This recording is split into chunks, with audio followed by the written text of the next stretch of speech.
"You're such a saint, Sarah," my mum gushed, her voice practically dripping with pride. "We don't know what we'd do without you." I stayed quiet, my fork hovering over my plate, while Sarah, sitting across from me, smiled that picture-perfect, self-satisfied grin she wore so well. She didn't even glance in my direction, like she knew I wouldn't say anything, like I couldn't say anything. My name is Julia Mitchell. I'm 27 years old, and I'm an elementary school teacher. For as long as I can remember, I've been the one who picks up the pieces in this family, but no one ever notices. My older sister, Sarah, has always been the golden child, the charming, charismatic one. Me? I'm the dependable one, the one who quietly steps in when things fall apart. For years, I've been sending money to my parents to help with their medical bills, making sacrifices while Sarah soaks up all the credit. But recently, I decided I'd had enough, and now the fallout has started. I remember the day I made the decision to stop sending money like it was yesterday. It wasn't planned, no grand gesture. I was sitting in my tiny apartment, staring at the numbers on my bank account after paying rent, and something inside me just snapped. I realized I couldn't keep living like this, barely scraping by while Sarah played the hero. I never told anyone. I just stopped. At first, nothing happened. Weeks passed, and I waited for someone to notice, to say something. But everything stayed quiet, and for a moment, I wondered if maybe they had figured it out, that Sarah wasn't actually footing the bills like they believed. Then the calls started, my mum asking why certain payments were late, my dad mentioning a few overdue notices they'd received. Sarah, of course, stayed silent, probably hoping no one would put two and two together. I didn't know whether to laugh or cry. The breaking point came one Sunday afternoon when my mum called me, her voice tight with frustration. "Julia, your dad's insurance payment is overdue again. Did something happen to Sarah's account?" she said. "She's been handling everything, but things keep slipping through the cracks." My chest tightened as I gripped the phone. It was the first time I'd heard even a hint of doubt in my mum's voice about Sarah. I wanted to scream, "It's not Sarah!" It's been me this whole time. But I didn't. Instead, I swallowed the lump in my throat and said, "Maybe you should ask Sarah directly." It felt like a small rebellion, not giving them the answers they wanted, letting the truth simmer instead of throwing it in their faces. For once I wanted them to figure it out on their own. Still, the guilt gnawed at me every time my parents sounded stressed or confused.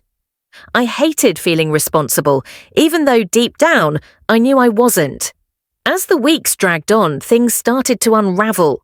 My mum called more often, sounding more anxious each time. "Sarah said she's trying to work it out, but the hospital keeps sending these notices. Your father can't miss his treatments, Julia," she snapped one evening. Meanwhile, Sarah's Instagram painted a different picture. Photos of her sipping cocktails on rooftop bars and unboxing expensive skincare products. I couldn't believe it. She was still acting like nothing was wrong, like she wasn't the reason our parents were struggling. Then came the family dinner. My mum insisted we all get together to talk things through. I knew what that meant. She'd call on Sarah to explain the situation, and I'd sit there, the invisible daughter, nodding along while Sarah spun some story. But this time, things didn't go as planned. My dad, usually the quiet one, looked Sarah dead in the eye and said, "You've been handling this for months, Sarah. What's going on? Why can't you keep up with the payments?" The colour drained from her face, and for once I saw a crack in her perfect facade. Sarah stammered something about unexpected expenses and a temporary hiccup, but it was clear she hadn't prepared for this. My mum jumped in, her tone sharp as ever. "She's doing her best, Robert. Why don't you lay off her?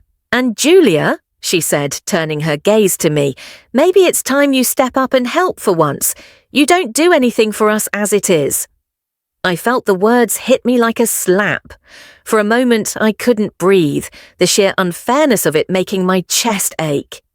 I looked at Sarah, who refused to meet my eyes, and then back at my mum, whose expression was filled with disappointment, directed at me, of course. My dad stayed silent, like always, and I realized they genuinely believed it. They believed Sarah had been carrying this burden all along, and I was just some selfish bystander. My hands were shaking, but I managed to say, "That's not true, Mum. I've been helping. I've been the one paying those bills for years." The room fell silent, the tension so thick it felt like the walls were closing in. My mum broke it with a scoff, shaking her head. "Julia, don't be ridiculous. Sarah is the one paying for everything. She's been working so hard to keep us afloat. You've done nothing to help us, and now you're trying to take credit for her sacrifices." My stomach churned, and my hands gripped the edge of the table to keep steady. I glanced at Sarah, who sat there like a statue, her face frozen in an expression that was part shock, part guilt. She wasn't even trying to defend herself. The words spilled out before I could stop them. "That's not true, Mom. It's never been true. For 3 years I've been sending money to cover those bills every month. Sarah hasn't paid for a single thing." My voice cracked, but I forced myself to keep going. "And you know what?" I stopped because I was tired of being invisible while she took all the credit. Sarah's head snapped up, her face twisted with disbelief. "What is wrong with you, Julia?" "Why are you making up these lies?" she said, her voice trembling just enough to sound convincing. "This is insane. I've been the one helping Mom and Dad all along, and now you're trying to make me look bad." I couldn't believe what I was hearing. "Are you seriously going to sit there and pretend I'm lying, Sarah? I have bank statements, receipts, 3 years of them. Do you want me to show everyone right now?" "Receipts?" she repeated with a mocking laugh. "What receipts, Julia?" "You're just bitter because Mom and Dad appreciate what I do for them. You've been sitting on the sidelines while I've been keeping this family together, and now you want to swoop in and rewrite history." "Rewriting history?" I shot back, my voice rising. "You've been stealing credit for everything I've done, Sarah. I'm the one who's been sending money, month after month, while you've been spending your paychecks on spa days and luxury vacations." Sarah crossed her arms, her eyes darting toward our mum. "You see, Mum? This is what I'm talking about. Julia always plays the victim. She's just trying to tear me down because she can't stand that I actually help you." Her words were dripping with fake hurt, but I noticed how her voice cracked just slightly at the end. Sarah's voice shot across the table, sharp and accusing. "If you were really helping, Julia, why the heck didn't you say a word for 3 years? And now, suddenly you're bringing this up? Let me guess. You wouldn't have said anything if it weren't for the credit. Admit it, you're just mad because I'm the one they thank. It doesn't make sense otherwise." My mum folded her arms, nodding in agreement. "Sarah's right, Julia. Why wouldn't you tell us sooner if you were helping all this time? You expect us to believe this now, after all these years. It feels strange, Julia.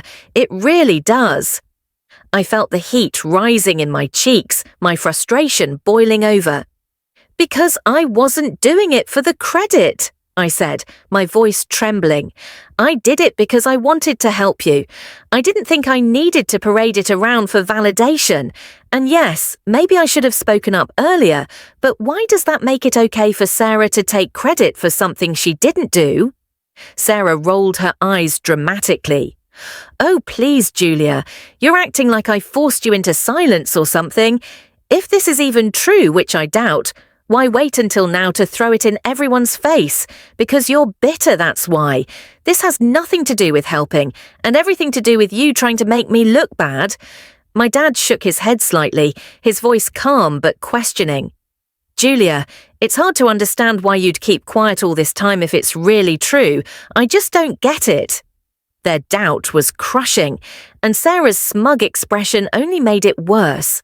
I took a deep breath, trying to keep my voice steady as I turned to face Sarah directly. "I didn't say anything because I was happy to help Mom and Dad," I said firmly. "I didn't need the recognition. I was doing it for them, not for anyone's approval. But when I realized what you were doing, taking credit for my sacrifices, I couldn't believe it. So I decided to wait, to see just how long you'd keep up the lie." Sarah's face flushed with anger, but she didn't back down. "That's ridiculous. she snapped, her voice rising. "You're saying you let me take the credit, just sat there silently for years, and now you're trying to flip this on me. You could have stopped it at any time, Julia. But no, you waited until now, conveniently, when you think you can humiliate me." "I waited," I said, cutting her off, "because I wanted to see if you'd ever own up to it, if you'd ever have the decency to admit the truth on your own. But you didn't, Sarah. You just kept letting everyone believe your story while I worked myself to the bone." I turned to my parents, who looked stunned, their expressions a mix of doubt and confusion. I didn't want this fight, but I'm not going to let her rewrite history anymore. I straightened in my chair, my voice steady despite the storm brewing inside me. "I have all the receipts, Mom. Every bank statement, every proof of payment for the past 3 years. It would take me less than 5 minutes to pull them up and show you, but that's not the point." I turned to Sarah, locking eyes with her. "What I want is for you to admit what you've been doing. Just be honest for once." Sarah crossed her arms, her face hardened into a mask of defiance. "I don't know what you're talking about," she said coolly, though her voice wavered just slightly. "I've been the one handling things. If you have proof, then show it, Julia. Otherwise, stop making up these stories to make me look bad." The audacity of her words made my blood boil, but I stayed calm. "Why should I have to show it, Sarah?" "You already know the truth. If you had any integrity, you'd admit it yourself instead of digging yourself into a deeper hole." My dad leaned forward, his face pale, but my mum still looked at me with suspicion, as if she couldn't decide who to believe. And Sarah, she just sat there, her jaw clenched, refusing to back down. It was infuriating. I pushed my chair back, the legs scraping loudly against the floor, and stood up. My voice was shaking, but I kept it firm. "I'm done, Sarah. If you're so determined to keep lying, then I have nothing more to say to you. I won't waste my energy trying to get you to admit what we both know is true." I turned to Sarah one last time, my heart heavy but resolute. "If there's even a shred of a decent person left inside you, you'll tell Mum and Dad the truth. Until then, don't expect me to answer your calls or texts. I'm done with you." She scoffed, crossing her arms. "Oh, don't be so dramatic, Julia. This is ridiculous." Her words stung, but I refused to let her see it. Without another glance, I grabbed my coat and walked out the door, leaving them all behind. For the first time, I felt like I was finally choosing myself over their endless expectations. It would have been easy to prove it. Pulling out my phone and showing the bank statements would have taken seconds. But that wasn't the point for me.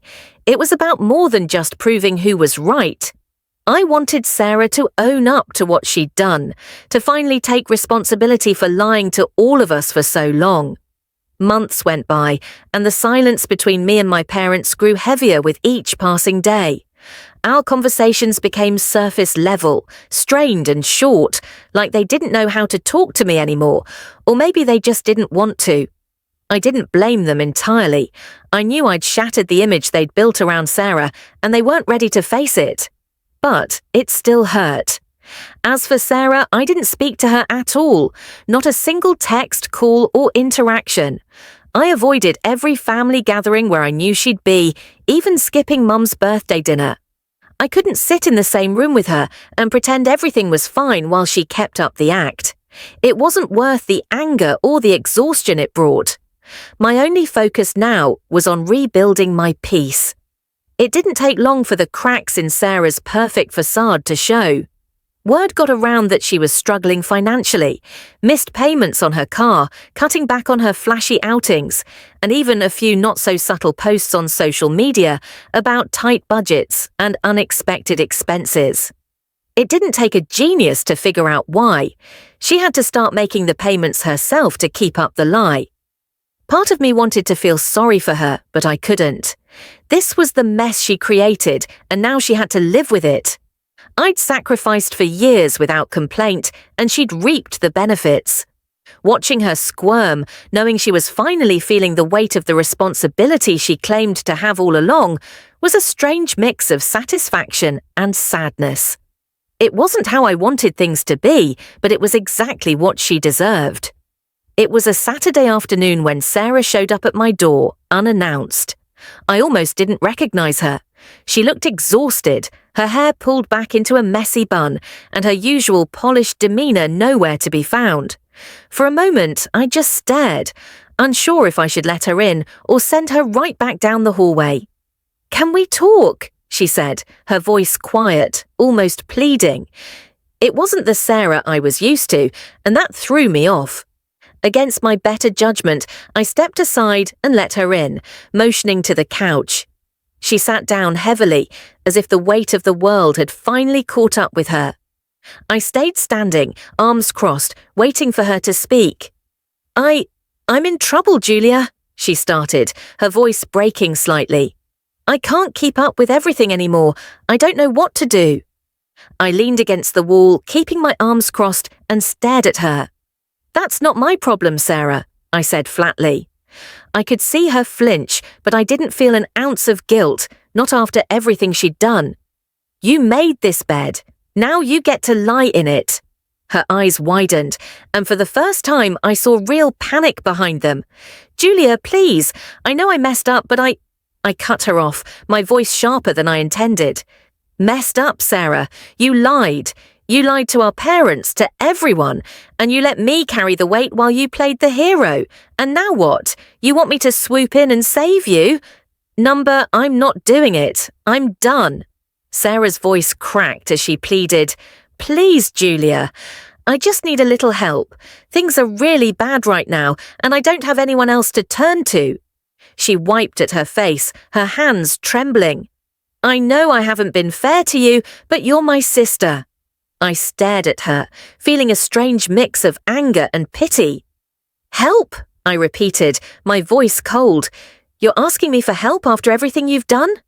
She nodded quickly, her eyes red and swollen. "I know I screwed up, okay? But I'm trying, Julia. I'm trying to make things right." I let out a bitter laugh. "Make things right, Sarah? You've been lying to my face for years. You want my help? Start by telling Mom and Dad the truth. Until you're willing to do that, I've got nothing for you." Her silence was deafening, and I could see her struggling to come up with something, anything to say. But she didn't. She just looked down, her hands twisting nervously in her lap. Sarah straightened up, her voice defensive now. "Look, Julia, I've been making the payments, okay? So technically I'm not lying anymore. I've been handling it, just like everyone thinks I have." I felt my face heat up, my anger bubbling over. "Technically," I repeated, my voice rising. "Do you even hear yourself, Sarah? You're not lying anymore. You've been lying for years, letting everyone think you were some kind of savior while I was breaking my back to help. And now you think doing the bare minimum makes it okay?"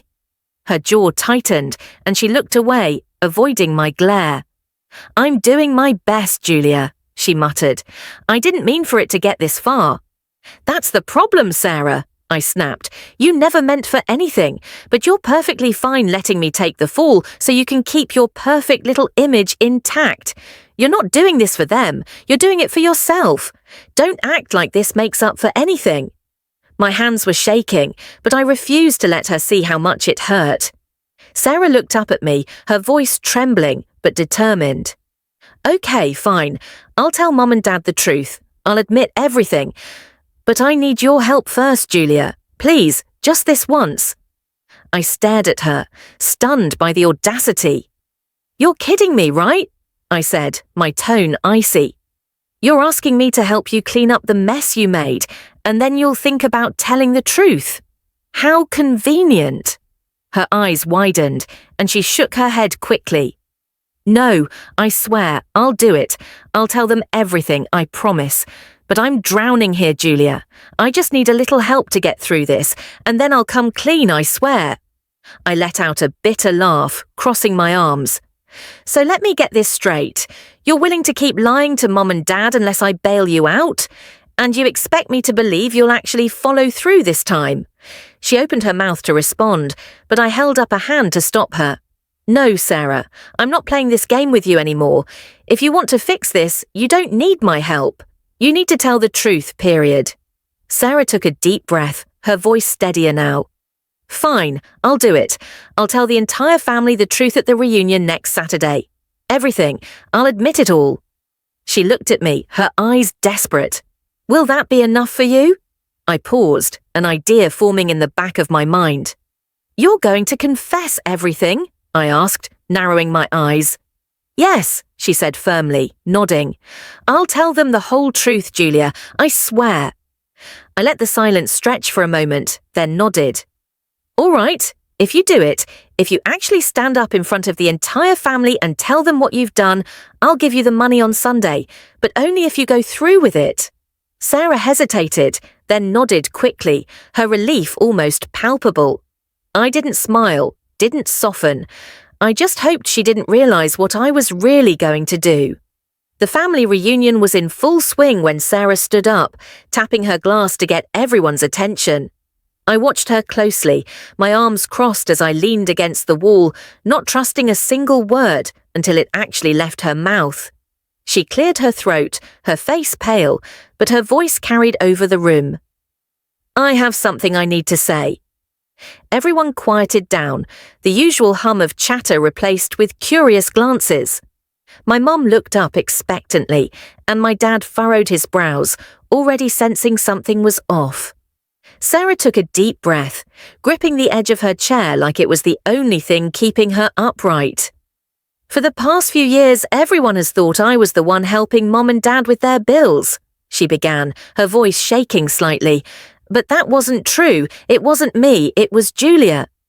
The room fell silent, stunned faces staring back at her. My mum blinked, her mouth opening and closing, trying to process what she'd just heard. My dad was the first to speak, his voice thick with disbelief. Wait, what are you saying, Sarah? I'm saying that Julia was the one sending the money all this time, Sarah admitted, her voice cracking. And I let you think it was me. I lied. Her shoulders slumped as if the weight of her words had finally crushed her. I'm sorry. My mum's face crumpled as she looked at me, tears welling in her eyes. Julia, we didn't believe you. We called you a liar. She shook her head, her voice breaking. I'm so sorry. How could we not see it? My dad stood, crossing the room to me, his face full of guilt. Julia, I don't even know what to say. We were wrong about everything. You didn't deserve any of this. Their apologies were genuine, but all I could do was nod. I'd waited so long to hear those words, but in that moment they didn't feel as satisfying as I thought they would. I wasn't doing this for them. I was doing it for me. My mum couldn't stop apologizing, her voice trembling as she reached out to touch my arm. Julia, we've been so blind. I don't know how we didn't see it. I don't know how we could have been so unfair to you. My dad nodded, his eyes filled with guilt. We're sorry, Julia, truly. You've done so much for us and we failed you. I don't know how we can make it up to you, but I hope you'll give us the chance to try. I looked at both of them, their remorse so raw it was almost overwhelming. For the first time, I saw how much my silence had shielded them from the truth and how much my decision to let them believe Sarah's lies had cost me. I appreciate your apology, I said softly, my voice steady.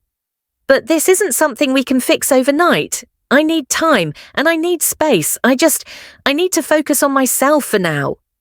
My mum wiped at her tears, nodding quickly. We understand, sweetheart. Just please don't shut us out. We want to do better. I gave her a small, tired smile and glanced at Sarah, who hadn't moved from her seat, her head bowed in silence. I didn't say another word to her. Instead, I grabbed my coat and walked out of the house, leaving the reunion and all its weight behind. For the first time in years, I felt like I was finally putting myself first. As I walked out the door, I didn't look back, and I didn't spare Sarah a single glance. Whatever happened between her and my parents after I left wasn't my concern anymore. For once, I wasn't going to carry their problems on my shoulders. Sunday afternoon, my phone buzzed with a message from Sarah. I didn't need to open it to know what it was about. Sure enough, when I checked, there it was. I told them the truth, Julia. Now can you send me the money we talked about? I stared at the screen for a moment, feeling a pang of something. Anger, pity, maybe both. It didn't take her long to come knocking, did it? I took a deep breath, knowing exactly how I was going to respond. I replied calmly, "Meet me at Mum and Dad's house. Let's talk there." I didn't give any further details and left it at that. By the time Sarah showed up, I was already sitting in the living room with our parents. Their expressions were somber, a mixture of disappointment and sadness that made the air in the room feel heavy. Sarah walked in, her eyes flicking between us, her confident facade faltering. "What's going on?" she asked, her voice shaky. I held up my phone and showed her the message she sent me. "I thought it was time Mom and Dad saw this," I said evenly, "so they'd know that the only reason you finally told the truth yesterday was because you needed money from me." My voice didn't waver. I wanted her to feel the full weight of what she'd done. Mum's face turned red and Dad sighed, rubbing his temples as the reality sank in. "I'm not giving you the money, Sarah," I said, my voice calm but firm. "Telling the truth was something you should have done a long time ago, not because you needed something from me, but because it was the right thing to do. I'm not going to reward you for finally doing the bare minimum after all these years." I stood up, grabbing my bag as Sarah's face crumpled. She dropped to her knees, tears streaming down her cheeks. "Please, Julia," she sobbed, clutching at my arm. "I'm begging you. I don't know what else to do." I pulled my arm free, looking down at her one last time. "That's not my problem anymore, Sarah," I said, my voice cold. Without another word, I turned and walked out of the house, her cries echoing behind me as I closed the door. For the first time, I felt no guilt, just relief. As I walked away from the house, the weight I'd carried for years finally lifted. I didn't feel anger or regret, just a quiet sense of freedom. For once, I wasn't the one cleaning up the mess. It was time to focus on my own life, leaving Sarah and the past exactly where they belonged, behind me.